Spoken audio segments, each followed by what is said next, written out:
A group of parents whose children were victims of the Parkland school shooting invited the ex-NRA president to address 3,044 empty chairs. Each empty chair represents one student from this graduating class alone that lost their lives as a result of gun violence.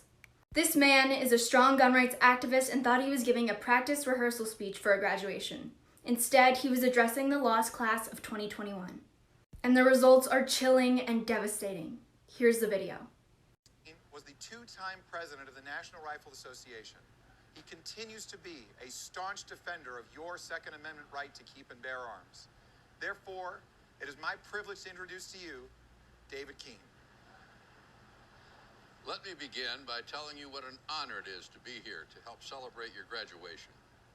Picture for a minute the young James Madison, for whom this school is named.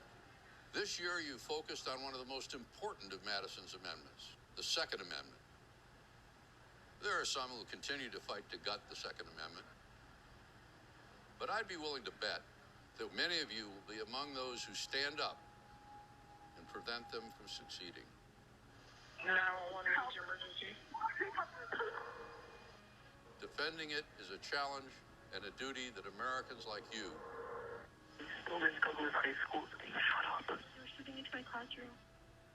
who understand what has made the country the envy of the world must accept as their own. Okay, is anybody injured?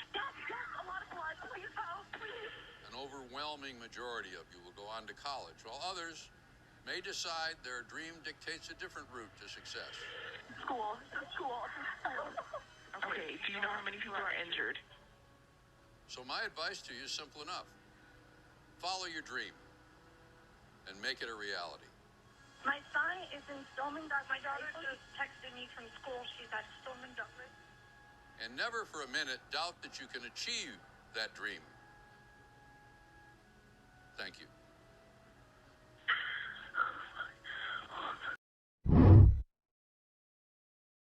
All these whales at Walmart, all up for sale, all completely normal, except for this one. This one's Chad. Chad has seen some shit. I'm sorry, Chad.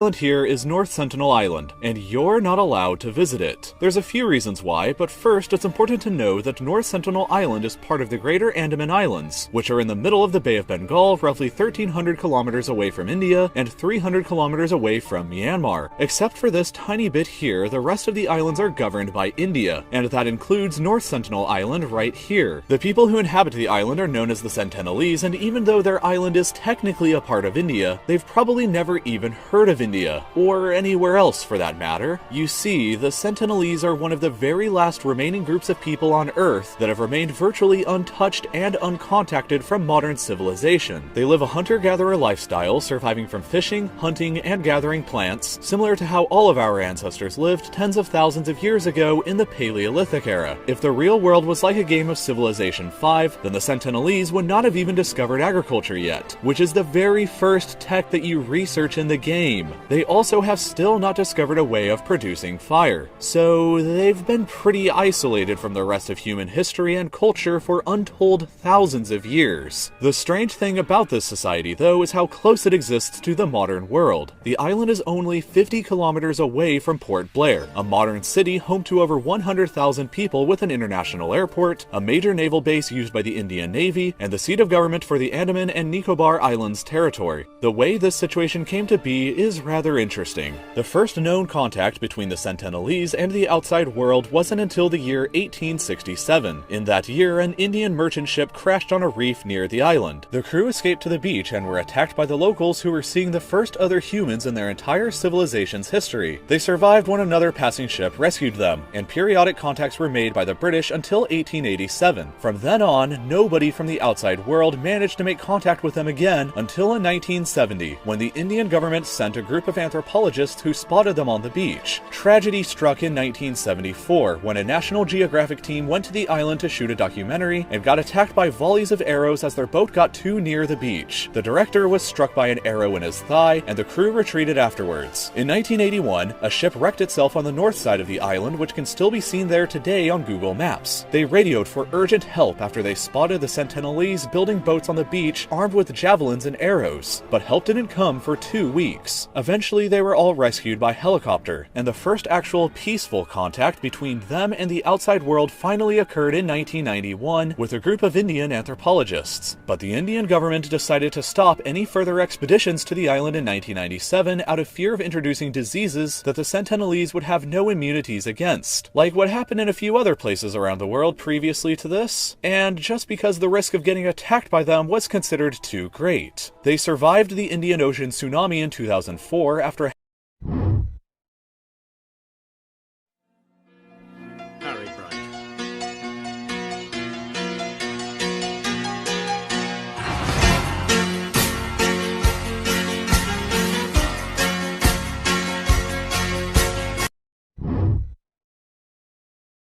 Hey, so I posted this picture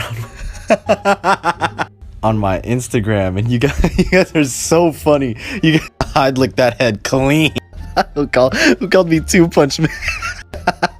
When you go to the wrong website for free. It looked like an oiled basketball court.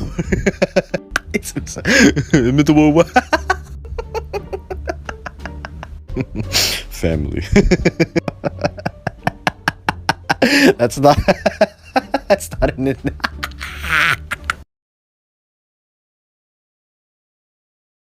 Everyone is gonna die and no one is gonna remember you, so fuck it.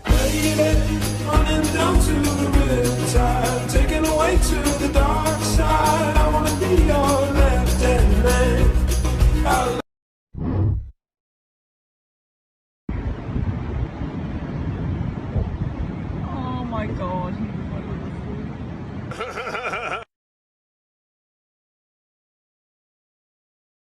At the age of 5, I was molested at the church my family has been members of for over 50 years. He told me to never tell anyone, and I'd be sinning if I did. What is something no one What knows is something? about What is something? You're so unavailable for you two showing me after the can't skip. Damn, what is my back hair out?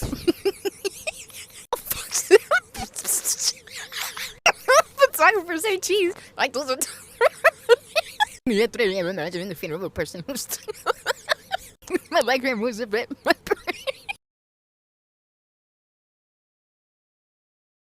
Yo, realize. Think about it. And I only know a hee hee, and I live in a ha ha. So, I received a handful of Instagram DM requests yesterday, and while reading the preview of each request, almost every message consisted of people being concerned about my mental health. Now, at first I didn't realize the extent of everyone's concern until someone sent me video footage from my TikTok live, and I slowly began to understand why people were concerned. This is the live video feed that people were screen recording and sending to me via Instagram DM. Don't ever make fun of Sherman! I'm gonna give Spencer back to you all. Toodaloo! Toodaloo! This is humiliating. Now, what I'm about to say may alarm some of you, but I'm actually doing pretty okay. I know that video says otherwise, but thank you all for your concern. Pour your own drink first, as it's considered selfish. You should pour others' drinks and then put the bottle down, and someone else will take it up and pour your drink for you. If you're not trying to get absolutely hammered, make sure that when you're done, you leave your drink full. Because the way it works is whenever someone sees an empty glass, they'll just immediately pour you another one. Things can get crazy pretty quickly if you're not careful. Number 9. How not to eat sushi. Fish have been the central part of the Japanese diet for centuries, and they've developed tons of different ways to better enjoy the fish, so it's not a bad idea to get to know some of them. The first mistake that most people make is ordering a bunch of sushi at once, instead of a little bit at a time, which they recommend. It's because the temperature of the fish actually matters, and you're supposed to eat it as soon as it comes onto your plate. That's why you sit right at the bar in most sushi places in Japan. The next big mistake that people make is dunking the rice directly into the soy sauce, which makes it absorb way too much. The correct way to do it, if you're going to do it at all, is to flip the fish over so that just the back. In West Hollywood, they've got a place called the abbey that is both a strip club, a dance club, and a bakery. I just like the idea of a bakery being involved in a strip club. That's a whole different... No, that's the most intrigued I've ever been to go to a strip club. There's multiple forms of yeast here. No!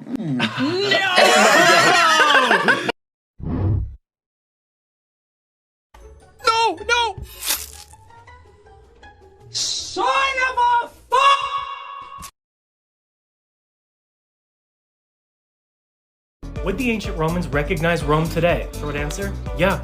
They would definitely know times have changed though. So let's look at some then and now photos to show you what I mean. If an ancient Roman started walking around Rome today, they would definitely notice the Colosseum. One major thing that's different though is the Colosseum was originally encased in marble, which has since been removed and placed on other buildings. They would definitely notice the Circus Maximus where they had chariot races, and also the ruins of Palatine Hill, which has the palace that the Roman Caesars lived in. They might recognize Castel Sant'Angelo, which at the time was Hadrian's tomb. This is where Hadrian was buried and other Roman Caesars. However, the city was sacked in the 400s and all the ashes were scattered, which is why we can't visit the graves of many emperors today. And again, marble. And one building they'll definitely recognize, the Pantheon, because the Pantheon never changed. Somehow it survived all of these years. So if you walk inside the Pantheon, it has changed a little bit inside, but the roof would look exactly the same as it looked to them, which blows my... Height 2. Japan's most dangerous national treasure.